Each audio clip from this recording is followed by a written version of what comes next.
2021 is here. There's a ton of great stuff to look forward to. Hi folks, it's Falcon, and today on gameranx, the top 10 new games to play in the first half of 2021. Quick disclaimer, we are talking about the first half of 2021, so that means from January to June 2021. Games like God of War, Halo Infinite, Resident Evil Village, Dying Light 2, and Starfield do not count. We will probably not be seeing any of those games until the second half of 2021. Keep that in mind, and without further ado, starting off with Outriders. This was a game that we actually expected a while back. It was something that was announced quite a while ago. They started developing it back in 2015. It comes to us from People Can Fly, who brought us titles like Gears of War Judgment, Bulletstorm, and Painkiller. In a lot of ways, it looks kind of similar to Gears of War. However, there's a significantly large amount of role-playing elements incorporated, and it's obviously a completely different aesthetic/world in which you as a human are granted superpowers as a result of this energy storm going on this planet Enoch, which humanity is currently trying to colonize. It's got an interesting look to it, and I kind of think it might play out like a Gears of War meets Destiny situation, and I'm pretty darn interested to see exactly how that plays out. Outriders is landing on PC, PS4, PS5, Xbox One, and Xbox Series X April 1st. Moving on to number 9, it's Bravely Default 2, which is a JRPG from Square that I'm personally very excited about. On account, Bravely Second was kind of underwhelming, and this fixes most of the problems that I had with it. At least seems to. Bravely Second was a continuation of Bravely Default's story, and in truth felt kinda a little bit too much like an expansion pack to me and a lot of other people. And knowing they are kind of doing the Final Fantasy thing and moving on to an entirely new world, an entirely new cast, an entirely new story, I'm quite excited for that. And from what I've played of the 5-hour demo they published in December, Bravely Default 2 looks like a big return to form. Honestly, there just aren't enough traditional JRPGs that take advantage of new hardware, and Bravely Default was that, even on the Nintendo DS, but seeing it on the Switch I think is really going to be great, and that they decided, hey, we gotta sort of do a fresh start with this. I'm excited for it.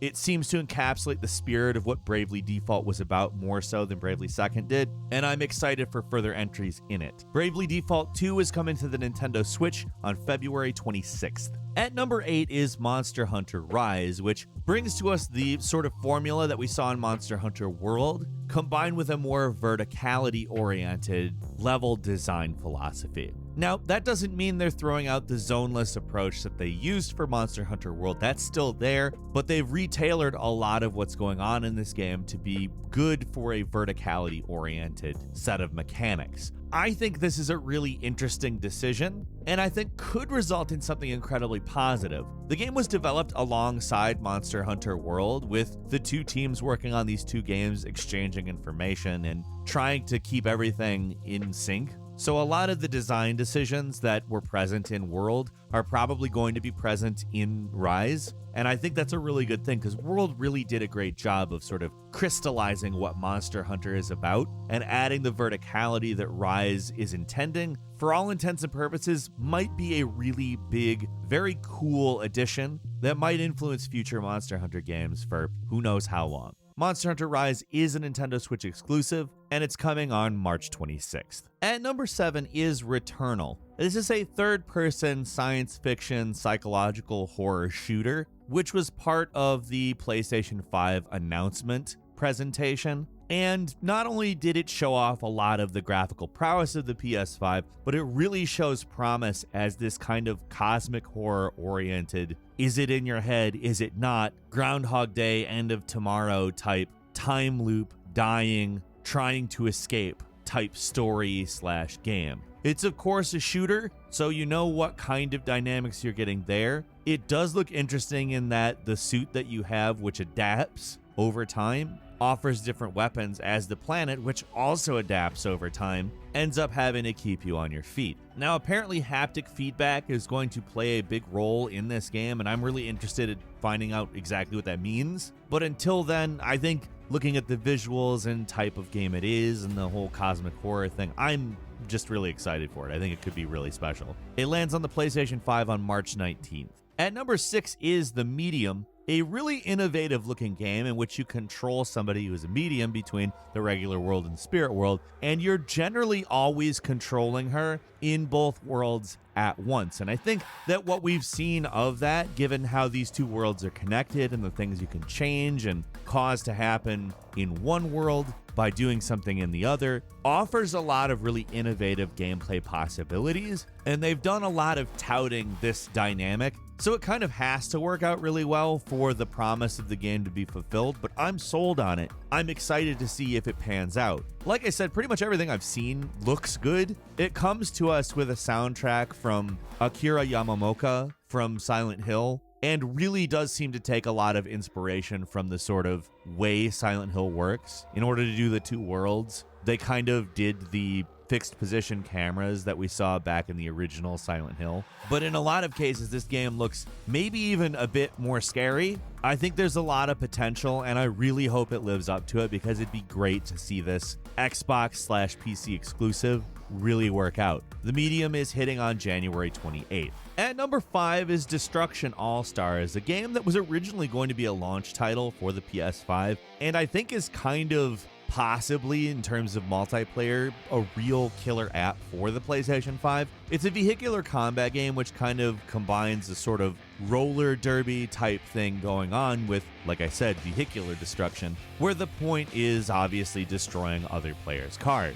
Now you get various different weapons and means of destroying those cars depending on what you're playing as, and even when your car is destroyed, you're still wandering around the arena, pretty vulnerable, but also with the ability to change things going on in the battle with special powers, and in some cases, the ability to take others' cars. Honestly, this just looks like a hugely fun party game. I hope it lives up to the hype, because I will waste so much time on it. Destruction AllStars is landing on PS5 sometime in February. At number 4 is Ratchet and Clank Rift Apart. Now, this again was a big part of the PlayStation presentation and showed us a lot of amazing technologies on top of, being a new Ratchet and Clank game, which I'm going to just say anybody who likes platform games or shooters or the sort of intersection of the two, or just is a fan of Insomniac games, that's great. However, like I said, some of the really cool stuff I think that is worth paying a lot of attention to is like the teleportation dynamics we saw in the trailer.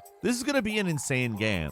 There's going to be a lot to it, and I think that it's really going to take advantage of a lot of new technologies on top of bringing us gameplay that I think we all wanted more of, especially after the recent Ratchet and Clank remake. I'm stoked. I cannot wait for a new Ratchet and Clank game. That's landing sometime in the first half of the year. They still don't have a firm date, but it's before Q2, they say, for 2021. That's obviously a PS5 exclusive. And number 3 is Hitman 3, which, let's just go ahead and say, the current Hitman series has just been like a hit, man. Wah wah. Terrible pun. Truth though, I have really extremely enjoyed Hitman 1 and 2 in this series, which has really gone the extra mile in kind of creating these more narrative-oriented scenarios that still retain much more of the sandbox nature of more early Hitman games. What they've told us about Hitman 3 is that it's actually a little bit more dark and serious, which I actually thought the series itself was kind of a little more dark and serious. It does retain the humor of Hitman, and I expect that that's probably not completely gone either. As far as stealth assassination goes, the current Hitman series has just been absolutely amazing, and rounding out the trilogy is Hitman 3 hitting on PC, PS5, Xbox Series X, PS4, and Xbox One, January 20th. And number 2 is Back 4 Blood, a spiritual successor to Left 4 Dead, brought to us by the developers of Left 4 Dead, Turtle Rock Studios. I'm excited about this because, frankly, after Turtle Rock split from Valve, we've really just needed this thing. Honestly, Turtle Rock's a great developer, but Evolve is just not their forte. It had a lot of problems, and having them back in a co-op zombie shooter is something that, honestly, I don't even think I have to talk a lot about. Left 4 Dead is a fantastic co-op zombie shooter. It's the definer of the genre, and I can't wait for more content from the creators of that. Back 4 Blood is hitting PC, PS5, PS4, Xbox Series X, and Xbox One on June 22nd. And finally, at number 1 is Deathloop. This is probably the game I am most excited for on this list, so I'm stoked it's at number 1. Deathloop is the next game from Arcane Studios, the developers of Dishonored. Really just fantastic devs. And Deathloop looks kind of like Dishonored on steroids in a sort of techno-future setting where there's a time loop, and it looks like it ramps up everything that we know about Dishonored to take advantage of a new generation of hardware, as well as a new aesthetic and world. Really, it looks like something really fresh, while also being a continuation of the power-oriented gameplay we see in Dishonored. As far as I'm concerned, Arcane is really just one of the best devs out there. I absolutely love the Dishonored series, and I cannot wait to play this. They were acquired by Microsoft, but thankfully this was a game that PlayStation owners are going to be able to play. It's landing on PC and PS5 on May 21st. Couple of bonus games for you. First, Werewolf the Apocalypse is a game that puts you as a shape-shifting werewolf eco-terrorist, which maybe sounds a little extreme, but I think is actually kind of fresh. There's 3 styles of gameplay: human, werewolf, and regular wolf, which will apparently lend a lot of variety gameplay-wise, and looks pretty ambitious in what it's trying to do. That's landing on PS4, PS5, Xbox One, Xbox Series X, and Microsoft Windows on February 4th. Finally is It Takes Two, a 2-player co-op platformer that tells the story of a couple of people having to fix their relationship through a trek through a mystical world in which there are tons of platforming challenges. I think that's hilarious, but I also think the gameplay that it brings us into looks pretty fresh and interesting. It Takes Two lands on PC, PS4, and Xbox One on March 26th. That is it for now. Let us know what you think about the first half of this year. We think it looks pretty good. Leave us a comment, let us know. If you like this video, click like. If you're not subscribed, now's a great time to do so. We upload brand new videos every day of the week, and the best way to see them first is, of course, a subscription. So click subscribe. Do not forget to enable all notifications. And as always, we thank you very much for watching this video. I'm Falcon. You can follow me on Twitter at Falcon the Hero. We'll see you next time right here on gameranx.